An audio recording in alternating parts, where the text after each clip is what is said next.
você que está acompanhando os estudos das obras de Leon Denis. Nós estamos aqui, mais uma vez, reunidos para estudarmos mais um capítulo hoje desta obra, Depois da Morte.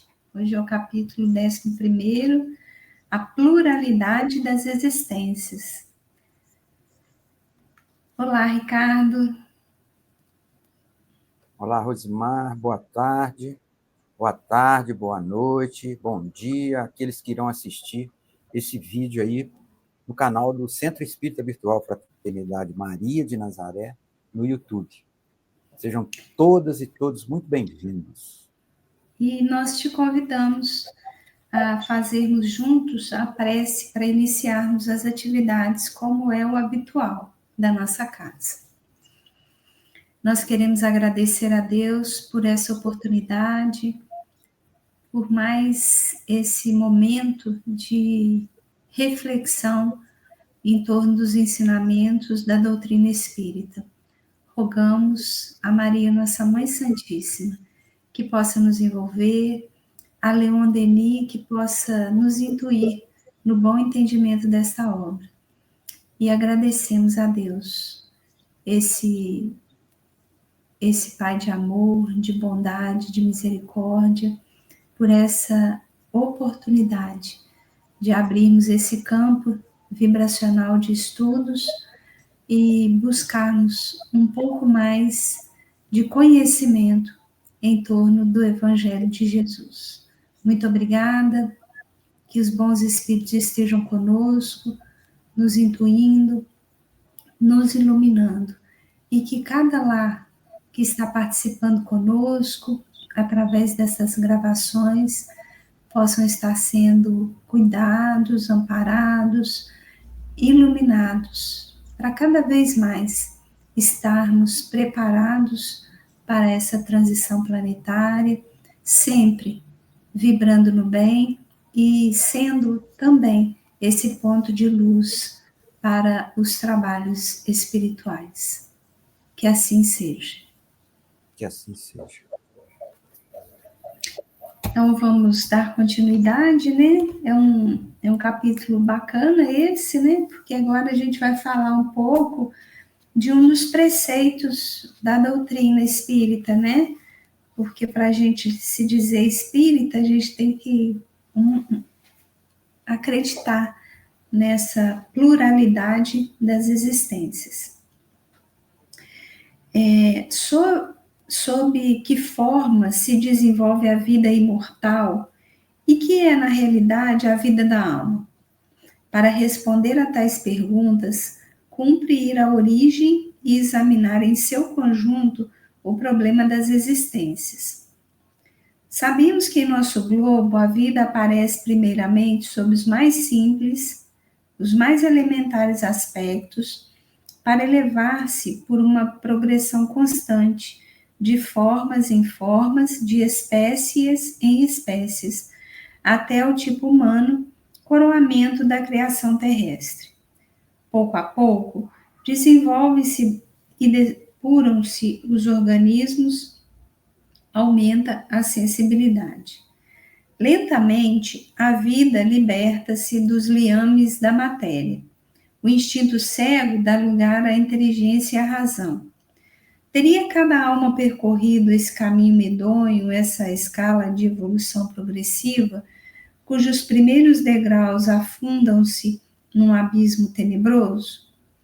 Antes de adquirir a consciência e a liberdade, antes de se possuir na plenitude de sua vontade, teria ela animado os organismos rudimentares, revestido as formas inferiores da vida?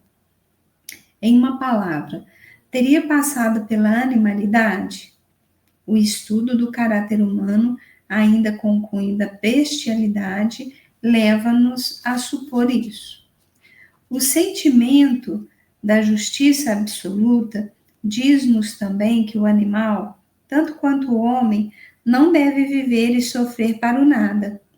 Uma cadeia ascendente e contínua liga todas as criações, o mineral ao vegetal, o vegetal ao animal e este ao ente humano. Liga-os duplamente ao material como ao espiritual.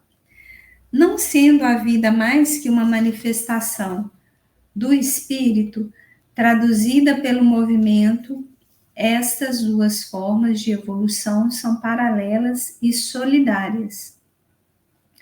A alma elabora-se no seio dos organismos rudimentares. No animal, está apenas em estado embrionário. No homem, adquire o conhecimento e não mais pode retrogradar. Porém, em todos os graus, ela prepara e conforma o seu invólucro. As formas sucessivas que reveste são a expressão do seu valor próprio. A situação que ocupa na escala dos seres está em relação direta com o seu estado de adiantamento. Não se deve acusar Deus por ter criado formas horrendas e desproporcionadas. Os seres não podem ser outras aparências, não podem ter outras aparências que não sejam as resultantes das suas tendências e dos hábitos contraídos. Acontece que almas, atingindo o estado humano, escolhem corpos débeis e sofredores para adquirirem as qualidades que devem favorecer a sua elevação. Porém, na natureza inferior, nenhuma escolha poderiam praticar e o ser recai forçosamente sob o império das atrações que em si desenvolveu. Então, vou dar uma paradinha aqui. Leon Denis praticamente já desvendou todos os mistérios aqui, né, da evolução, né? Então, ele começa, nesses parágrafos iniciais do capítulo, quando ele vai dizer, né, no nosso globo, a vida aparece primeiramente sob o mais simples, os mais elementares aspectos. Então, assim, ele já vai trazendo para a gente um raciocínio de que nós, é aquilo que Kardec traz no Livro dos Espíritos, né? Nós nascemos simples e ignorantes. Deus cria, nascemos não, né? Deus cria cada uma individualidade simples e ignorante. Então, nós temos os recursos para a gente começar, os recursos muito básicos para a gente começar o nosso processo evolutivo. Então, se a gente pudesse falar, né, de condição mesmo para iniciar, todos nós nascemos com a desculpa, eu estou usando essa palavra nascemos, não. Todos nós somos criados sob as mesmas condições, simples e ignorantes, e somos colocados nessa experiência com os recursos e as etapas que a gente precisa ir cumprindo até chegar, como você disse, né, no último estudo, mais próximos de Deus, né? Então, a gente sai dessa essência divina, fazemos um trajeto para nos construirmos enquanto espíritos imortais que somos, fazemos as nossas escolhas, tropeçamos, caímos, levantamos, mas a nossa destinação é a evolução, né? É alcançarmos o patamar de espíritos puros, né? O seu áudio está desligado. Desculpa, eu achei que eu tinha ligado aqui, mas eu cliquei nele outra vez. Como você bem disse aí, ele foca a questão da evolução, né? Não só da lei do progresso, né? Que o Kardec nomeou como lei natural. Ele mostra o início, quando a gente usa o fluido universal, né? A gente passa pelos estágios, né? Mineral, vegetal, animal, hominal. E ele fala aqui a questão do... Quando o animal ele tem ali aquilo que anima ele, né? Não sei ainda o que a gente pode reafirmar ou afirmar que seria a alma. Ele já fala aqui que a alma ali está num estado embrionário no animal. A gente sabe que a criação de Deus, nada é perdido, né? Como você falou também em outros estudos, a Lavoisier que falou, né, que na natureza nada se perde, tudo Se cria, tudo se se cria transforma. e tudo se transforma. A mesma coisa é a evolução. Para chegar até ao espírito que anima o ser humano. A gente pode ver a nossa vida, né? A nossa vida, a partir do que a gente nasce como humano, né? Deus cria, como você falou também, Deus cria as almas simples e ignorantes. E ela vai, através das reencarnações, isso aí que o Leon Denis está trazendo para a gente, a pluralidade das existências, a gente vai evoluindo como espírito, até chegar àquilo que Deus quer da gente, quer chegar o mais perto dele possível, né? Para que ele tenha os filhos dele o mais perto possível dele. A gente pode ver isso no nosso nascimento como humano, né? A gente nasce, a gente tem que ser cuidado, porque a gente não consegue andar, a gente não consegue se alimentar sozinho, a gente não consegue se expressar, a gente tem que aprender tudo até uma determinada idade, né? Onde você começa a fazer as coisas por si só, você começa a andar, você começa a falar, só de ouvir, depois você começa a aprender as palavras, você vai para um lugar que eles vão te ensinar, para uma escola, né? E assim por diante, depois você tem uma família, onde você cria os seus filhos, onde você vai aprendendo. Eu acho que esse tempo da nossa estadia aqui na Terra como humano, ele não pode ser perdido tudo aquilo que você aprendeu, tanto por equívocos como aprendizado também intelectual, né? Moral. Não tem sentido perder isso para o nada, né? É quando ele fala assim, o sentimento de justiça absoluta diz-nos também que o animal, tanto quanto o homem, não deve viver e sofrer para o nada, né? Uhum. Sem sentido, você vai viver aqui esse tempinho, depois vai morrer, acabou. Assim, não dá para entender. E Uhum. essas reencarnações, que é a pluralidade das existências, é que faz, que dá sentido a tudo isso que a gente vê na doutrina espírita, no Pentateuco. Quer dizer, um dos fundamentos, né, da doutrina espírita é a pluralidade das existências. E é muito bem explicado pelo Leon Denis aqui, né? Uhum. Ele traz isso para a gente de uma forma que é fácil de entender. Ele não coloca nada assim difícil, né? Com coisas difíceis, não. Uma explicação simples. Tem que haver isso aqui, porque senão não tem explicação, senão cai por terra os ensinamentos, né? E assim, o bacana é que ele vem esmiuçar uma parte que às vezes é até complexa na doutrina espírita, né?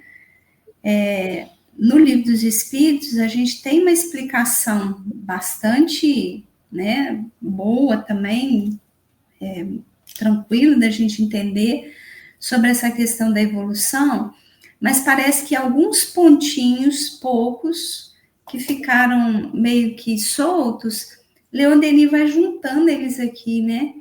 Então, eu gosto muito do Leon Denis, né? Então, talvez essa minha empolgação, assim, com a leitura, né? Seja diante desse gosto meu pelo tipo de escrita que ele traz, né? Porque cada um tem um jeito, né? Na doutrina espírita mesmo, a gente tem quem goste mais da leitura das obras, por exemplo, do Chico, né? Psicografadas pelo Chico, então aí vai André Luiz, Emmanuel e aqueles centenas de espíritos, e tem gente que goste mais, citando só os dois, né? Claro que tem outras centenas aí. Tem gente que gosta mais da literatura, por exemplo, do Divaldo, né? São as psicografias aí, Manuel Filomeno de Miranda, Joana de Ângeles e por aí vai. E eu tenho muito apreço pela escrita do Leon Denis. E por que eu estou dizendo isso? Porque, meio que de uma forma poética, ele narra aquilo que é a coisa mais complexa para a gente entender na doutrina espírita. Eu acho que para a maioria, né? Que é a evolução dos estágios do princípio inteligente. Então, quando ele vai trazendo aqui, o que Leon Denis está dizendo aqui quando ele fala, né? Ó, de formas em formas, de espécie em espécie, até o tipo humano, coroamento da criação terrestre. Ele vai falando da evolução desde os animais unicelulares até a complexidade do ser humano. Ele vai falando, né, dessa cadeia e de uma forma muito, muito bacana da gente entender. E aí, o que a gente vai depreendendo, né, quando faz essa colocação que você trouxe, que é muito importante, né? O sentimento da justiça diz-nos também que o animal, tanto quanto o homem, não deve viver e sofrer para o nada. Ou seja, como ele desenvolve o princípio inteligente, não é que o animal vai se transformar no homem, não é isso, não acontece isso. E eu vou trazer um exemplo aqui da própria obra do Livro dos Espíritos. Ele está dizendo o seguinte, que nada do que o animal passa fica perdido. Nada do que o vegetal atravessa fica perdido. Isso não é obra de um acaso. Tem uma lei regendo essa evolução, que é uma lei muito complexa e muito sábia.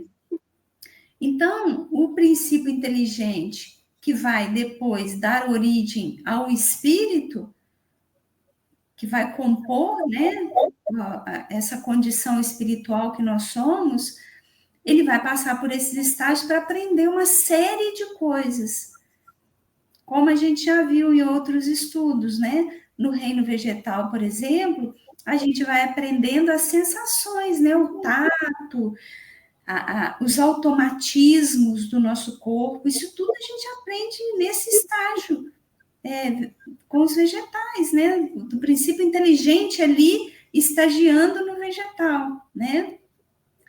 No animal, a gente vai aprender outras sensações, emoções. Então, gente, o que é muito importante da gente entender? Animal não tem karma, né? Animal não tem planejamento reencarnatório para resolver essa e aquela questão. Porque, igual o Leon Denis está dizendo aqui, é o instinto. Então, eles agem a partir dessa lei que rege o universo. Então, eles não têm livre-arbítrio, né? Ou se tem um livre-arbítrio primitivo, arcaico, bem rudimentar, né?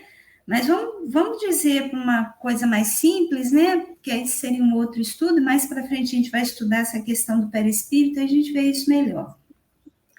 Vamos dizer que o animal não tenha o livre-arbítrio, né? Volto a dizer, tem um livre-arbítrio rudimentar, mas a gente vamos considerar aqui que ele não tem. Então, para que ele sofre? Porque ele sofre. Tem animais que têm doenças, tem animais que têm mutilações, tem animais que sofrem com a própria interferência humana, né? Então, isso faz parte de um aprendizado desse princípio inteligente. Por isso que não fica nada perdido. Não é que vai chegar no mundo espiritual, o animal vai resgatar aquele sofrimento. Não, animal não tem individuação, ele não é um espírito individualizado, né? Então, por que ele passa por isso? Para que a gente possa chegar aqui mais fortalecido com esses aprendizados. E uma coisa que eu queria chamar a atenção, né? Ele vai falar assim, olha, né? Vai de forma em forma, chegando até ao tipo humano, coroamento da criação terrestre. Então, um mundo destinado à encarnação, a Terra é um desses mundos, mas tem bilhões de mundos destinados à reencarnação, à encarnação. O máximo que nós conseguiremos chegar aqui na Terra é a consolidar a nossa humanidade. Então, a gente já não chega aqui pronto e acabado um ano, pronto, certinho, resolvidinho, não. A gente chega aqui dando os primeiros passos, vamos construindo a humanidade, e a gente está vendo hoje no mundo muitas pessoas, muitos espíritos assumindo uma forma humana, mas sem condição humana nenhuma ainda, né? São espíritos que ainda matam o seu semelhante, roubam, praticam questões muito ainda animalizadas, né? Então, isso é só um exemplo para dizer que não é o fato da gente estar encarnado que a gente pode se considerar humano, tem um processo aí. Cada um de nós tem que olhar para a nossa humanidade para a gente ver em que patamar que a gente está. E ficar muito atento com isso, porque a gente já está mudando de fase nesse jogo. Então, a gente já não pode mais ter comportamentos primitivos. Já não vai caber na fase nova seres humanos que ainda não se humanizaram, né? Vivendo a experiência do Evangelho. Então, a gente precisa olhar para isso, né? Então, eu gosto muito desse texto, é um capítulo pequeno, mas deixa muita coisa aqui para a gente, né? É verdade. Olha só, interessante também a gente falar um pouquinho aqui, ó. Os seres não podem ter outras aparências que não sejam as resultantes das suas tendências e dos hábitos contraídos. Né? Aí estão falando dos animais. Acontece que almas atingindo o estado humano escolhem corpos débeis e sofredores para adquirirem as qualidades que devem favorecer a sua elevação. A gente pode ver nos animais que realmente uns têm umas formas horrendas, né? E tem aquela situação da presa e do predador.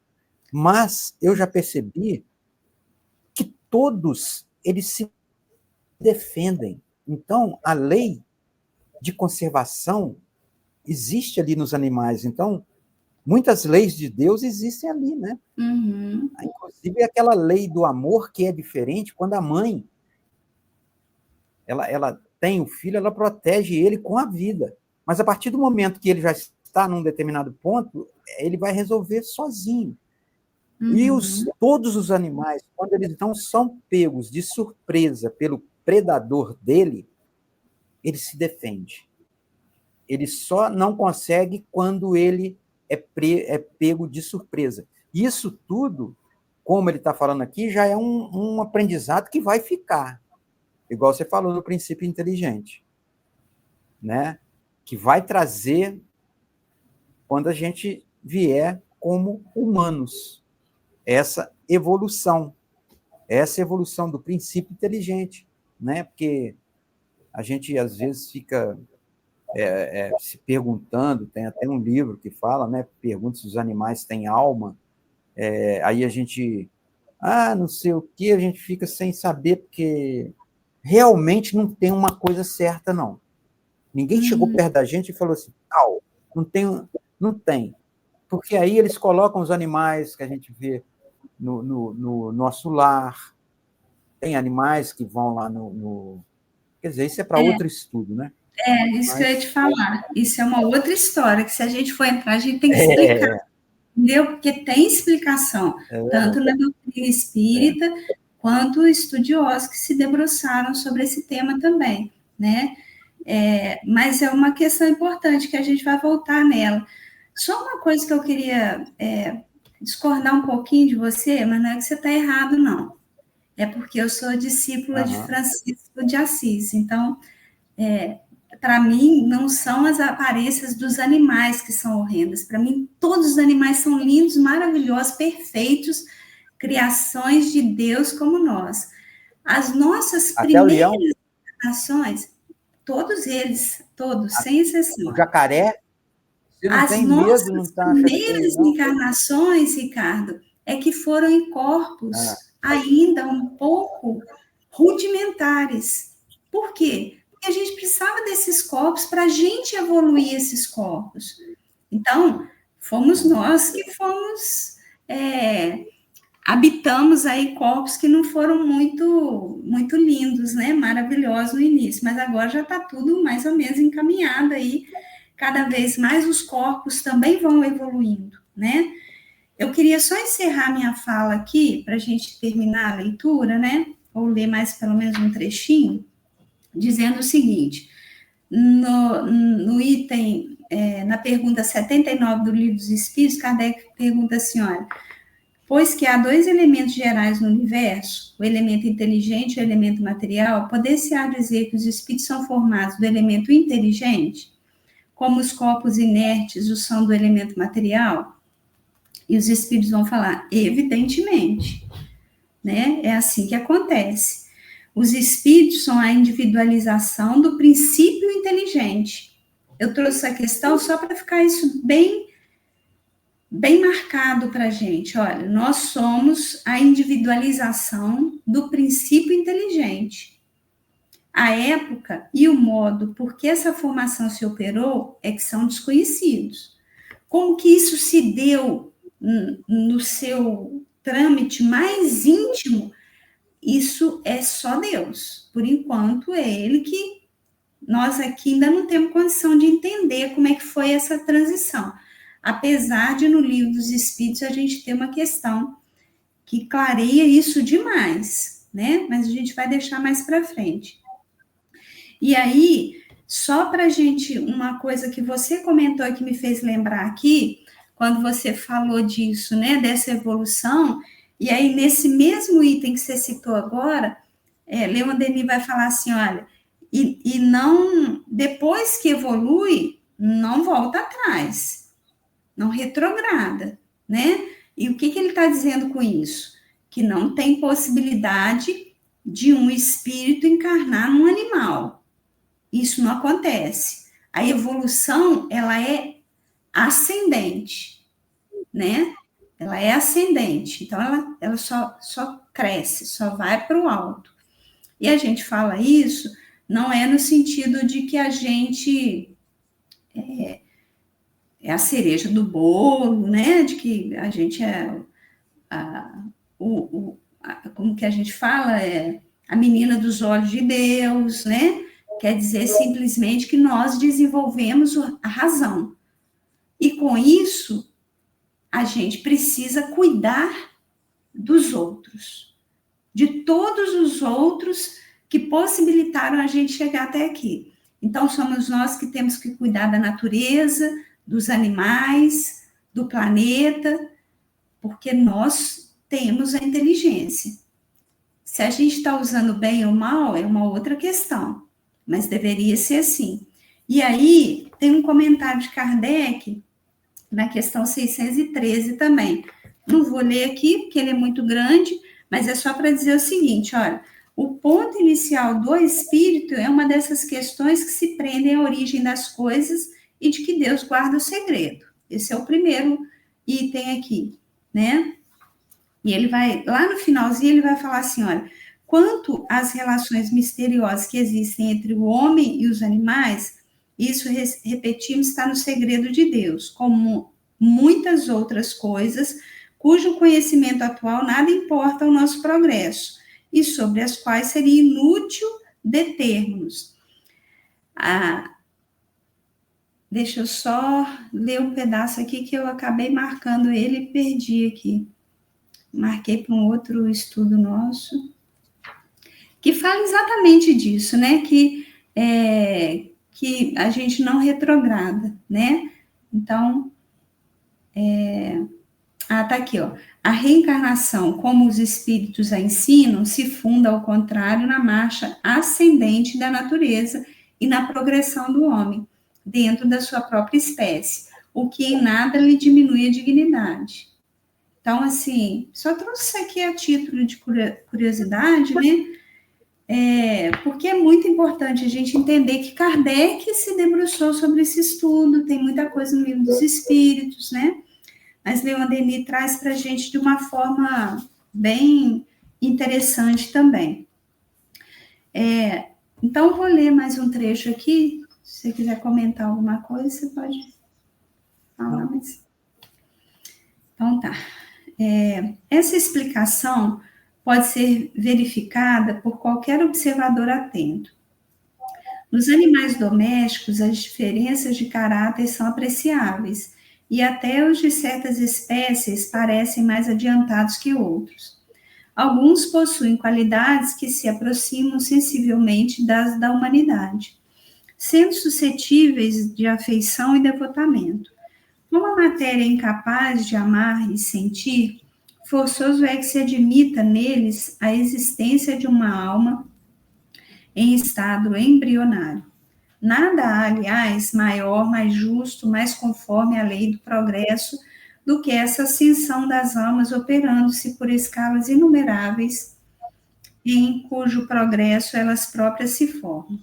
Pouco a pouco se libertam dos instintos grosseiros e despedaçam a sua couraça de egoísmo para penetrarem nos domínios da razão, do amor e da liberdade. É soberanamente justo que a mesma aprendizagem chegue a todos e que nenhum se alcance o estado superior sem ter adquirido aptidões novas. No dia em que a alma, libertando-se das formas animais e chegando ao estado humano, conquistar a sua autonomia, a sua responsabilidade moral e compreender o dever, nem por isso atinge o fim ou termina a sua evolução. Longe de acabar, agora é que começa a sua obra real.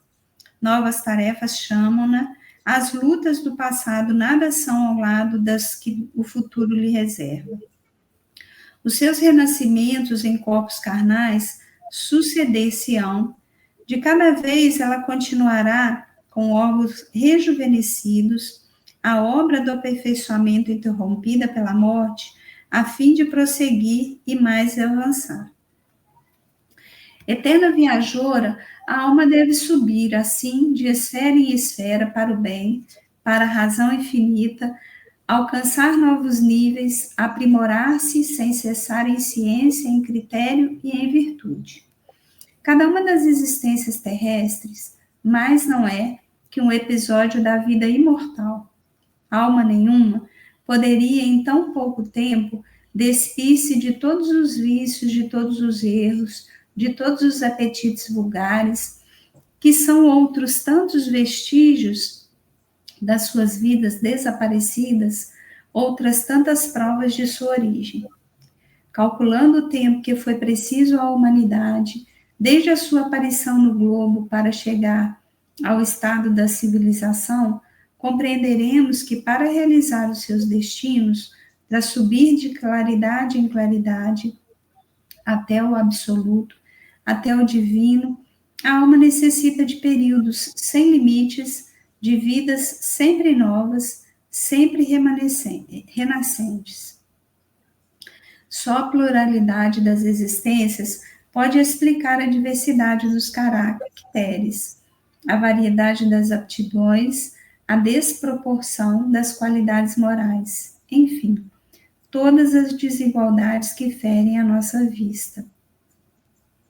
Fora dessa lei, indagar-se inutilmente por que os certos homens possuem tanto talento, sentimentos nobres, aspirações elevadas enquanto os muitos outros se tiveram em partilha tolice, paixões vis e instintos grosseiros. Que pensar de um Deus que, estabelecendo uma vida só corporal, uma só vida corporal, nos houvesse dotado tão desigualmente e do selvagem ao civilizado tivesse reservado aos homens bens tão desproporcionados e tão diferente nível moral? Se não fosse a lei da reencarnação, a iniquidade governaria o mundo. Vou dar uma paradinha aqui, rápida, só para... porque falta só agora uns poucos parágrafos, para a gente não ficar preso na leitura e não dar tempo de comentar. Então, o que eu depreendi desse trecho, né? Primeiro, só falando um pouquinho, né?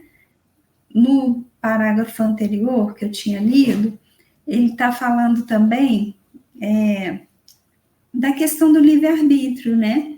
Que o livre-arbítrio ele está justamente nessa possibilidade da gente escolher aquilo que melhor ajude a nossa evolução, né? Inclusive, quando ele fala, né, que a situação que ocupa na escala dos seres está em relação direta com o seu estado de adiantamento.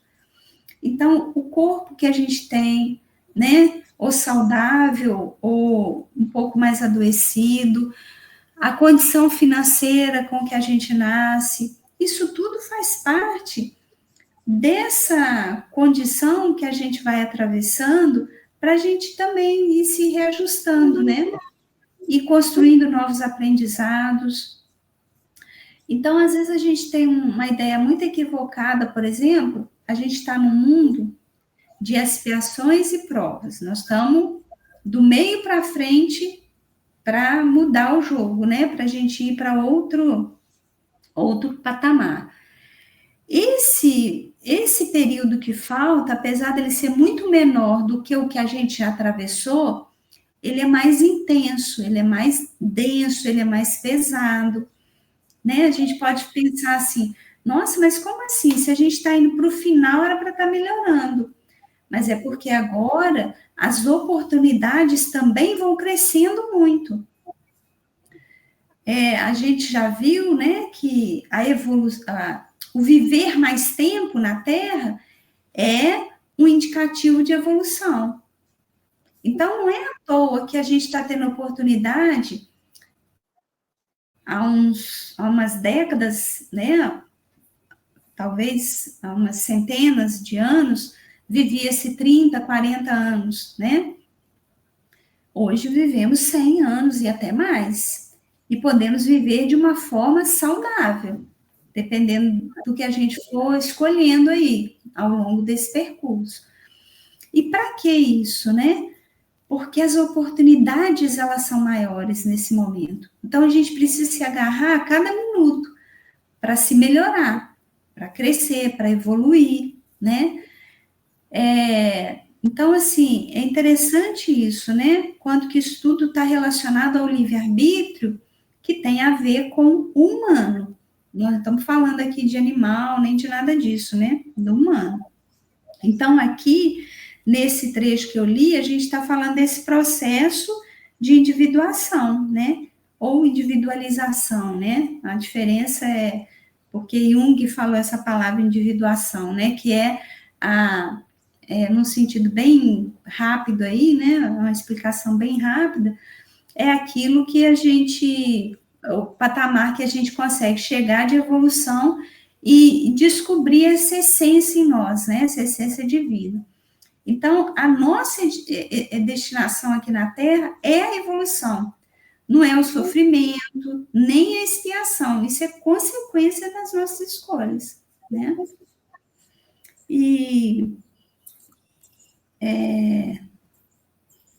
Então, no último parágrafo aqui que eu li, né, que pensar de um Deus que, estabelecendo só uma vida corporal, não houvesse dotado tão desigualmente, né? Então, aqui ele vai reforçar a convicção de que não é concebível uma única vida.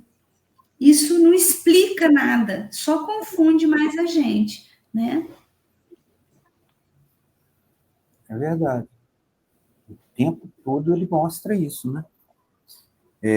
Inclusive, eu falei antes aí, a questão de que ele coloca aqui, ó, alma nenhuma poderia, em tão pouco tempo, despir-se de todos os vícios, de todos os erros, de todos os apetites vulgares, que são outros tantos vestígios das suas vidas desaparecidas, né? Porque elas trazem aquilo de vidas passadas.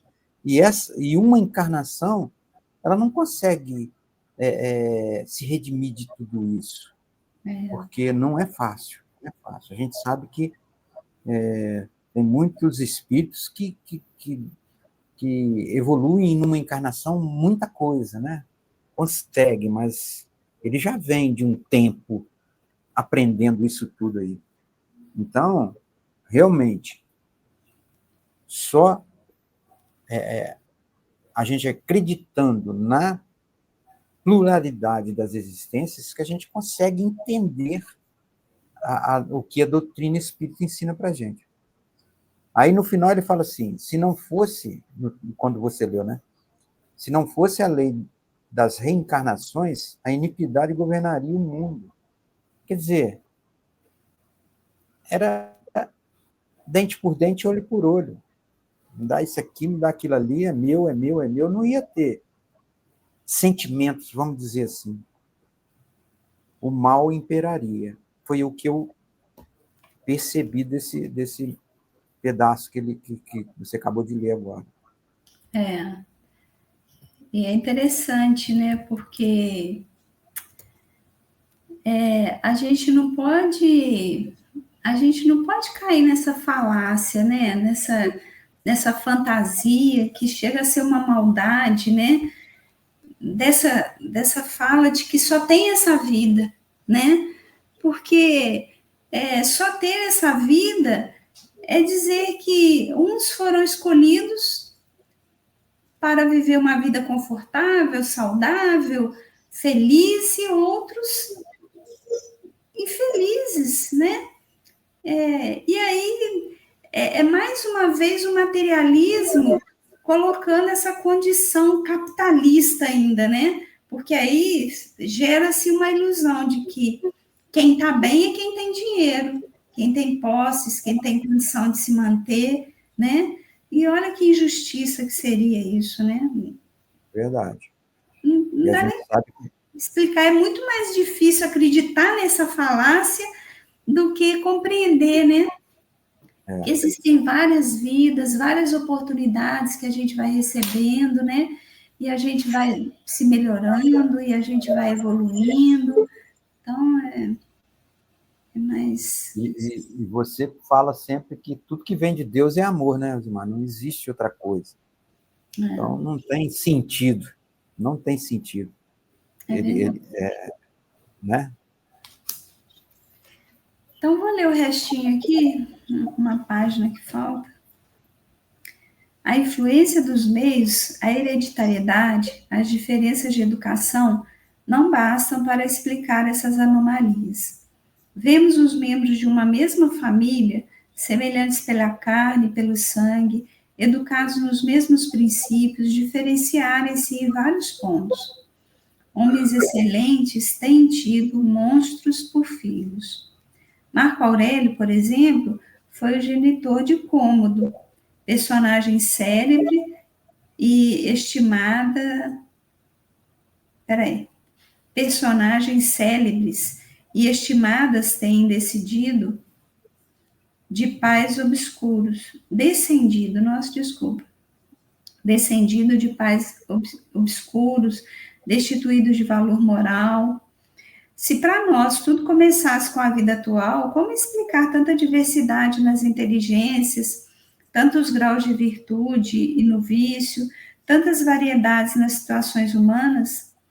Um mistério impenetrável pairaria sobre esses gênios precoces, sobre esses espíritos prodigiosos que, desde a infância, penetram com ardor as veredas da arte e das ciências, ao passo que tantos jovens empalidecem no estudo e ficam medíocres, apesar dos seus esforços.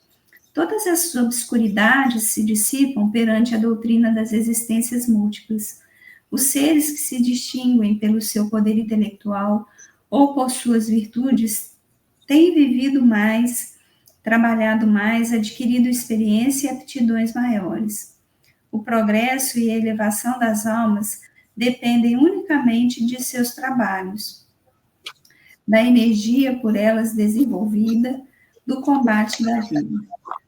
Umas lutam com coragem e rapidamente franqueiam os graus que as separam da vida superior, enquanto outros se imobilizam durante séculos em existências ociosas e estéreis. Porém, essas desigualdades resultantes dos feitos do passado podem ser resgatadas e niveladas nas vidas futuras. Em resumo, o ser se forma a si próprio pelo desenvolvimento gradual das forças que estão consigo. Inconsciente, ao princípio, sua vida vai ganhando inteligência e torna-se consciente logo que chega à condição humana e entra na posse de si mesmo. Aí, a sua liberdade ainda é limitada pela ação das leis naturais que intervêm para assegurar a sua conservação. O livre-arbítrio e o fanatismo assim se equilibram e moderam-se um pelo outro. Rosmar, você leu fanatismo, é fatalismo. Fatalismo, isso? Desculpa, estou lendo bem errado hoje. O livre-arbítrio e o fatalismo assim se equilibram e moderam-se um pelo outro. A liberdade e, por conseguinte, a responsabilidade são sempre proporcionais ao adiantamento do ser. Eis a única solução racional do problema, através da sucessão dos tempos, na superfície de milhares de mundos. As nossas existências desenrolam-se, passam, renovam-se, e em cada uma delas desaparece um pouco do mal que está em nós. As nossas almas fortificam-se, depuram-se, penetram mais intimamente nos caminhos sagrados, até que, livres das encarnações dolorosas, tenham adquirido, por seus méritos, acesso aos círculos superiores, onde eternamente irradiarão em beleza, sabedoria, poder e amor. Então, aqui, para falar da questão da pluralidade das existências, Leon Denis fez um percurso para dizer que a gente vem do animal, do ser unicelular, para chegar à angelitude, ao espírito puro. Mas esse caminho, ele pode ser mais demorado, dependendo, principalmente agora, nesse estágio que nós estamos, ou pode ser um pouco mais rápido, dependendo das escolhas que a gente vai fazendo, né? Então, assim, esse último item aqui, né, vai dizer um pouco assim, olha, as nossas heranças, elas servem para nos orientar no caminho evolutivo, né? Por quê? Porque a gente tem heranças que são genéticas, que nos dizem dos compromissos que a gente contraiu aí na matéria, né? Físico, e heranças também morais, né? Que são comportamentais, são compromissos que nos aproximam enquanto família. Mas nenhuma dessas heranças, elas são deterministas para o ser evoluir, né? Ah, eu sou assim porque eu tenho uma herança genética. A herança, ela serve como uma bússola. Nossa, essa herança genética que interfere no corpo físico, eu preciso me cuidar, para que eu não passe ela para as próximas gerações. Então, tem coisas que a gente consegue mudar na nossa vida, né? Mudando hábitos, mudando alimentação, mudando padrão vibratório. A gente consegue mudar genes, né? Então, isso não é um determinismo. E tem as heranças morais, né? A gente vai se aproximar daquele grupo, vou trazer um exemplo para ficar mais claro. Nossa, fulano mente igualzinho o pai, igualzinho a mãe, igualzinho o tio, igualzinho. Não é que ele herdou aquilo ali, mas moralmente aqueles espíritos têm afinidade, por isso que eles estão juntos, próximos, né? Então, assim, é um capítulo muito bonito esse, né? E traz uma reflexão muito importante, né? Que é a reflexão de que não temos só uma vida, mas que a gente tem que aproveitar cada minuto dessa existência, porque ela é única, mesmo não sendo a única possibilidade de estarmos aqui reencarnados, mas cada existência é única, com as suas possibilidades, com o seu planejamento reencarnatório, com os compromissos que a gente traz, porque a próxima seremos nós mesmos, os mesmos espíritos, mas em outros corpos, com outros compromissos, com questões já resolvidas e outras agravadas. Então, cada experiência ela tem que ser vivida na sua plenitude, para direcionar a gente para o mais alto, né? Para a evolução. E a outra coisa que ficou claro aqui é a questão a evolução do princípio inteligente, que o coroamento é o espírito encarnar, né, num corpo humano, só que ali é o começo de tudo. É um coroamento, sim, da evolução do princípio inteligente. Mas ali é o início de tudo.